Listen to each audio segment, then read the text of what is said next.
Hi friends, మినప ఉండలు అంటారు.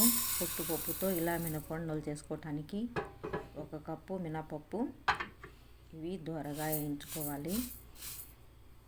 ఆ తర్వాత నెయ్యి, మనకు సరిపడా బెల్లం,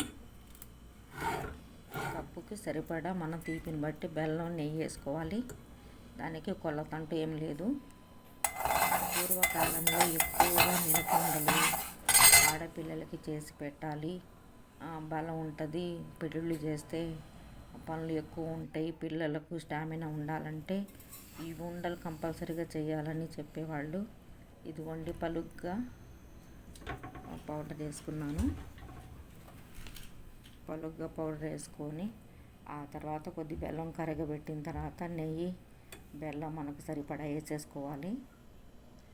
మనకు ఉండేదాకా నెయ్యి, బెల్లం వేసుకోవాలి. ఆయన చక్కగా ఉండవుతుంది.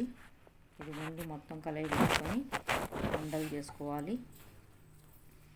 పూర్వకాలంలో ఎక్కువగా మినపుండలు పొలాల్లో మినపప్పు పండి వచ్చే మినువులు, ఆ మినువులతో వేయించి చక్కగాను కట్టెల పొయ్యి మీద ఈ ఉండలు చేసి పిల్లలకి విసిరి పౌడర్ చేసి అలా పెట్టేవాళ్ళు.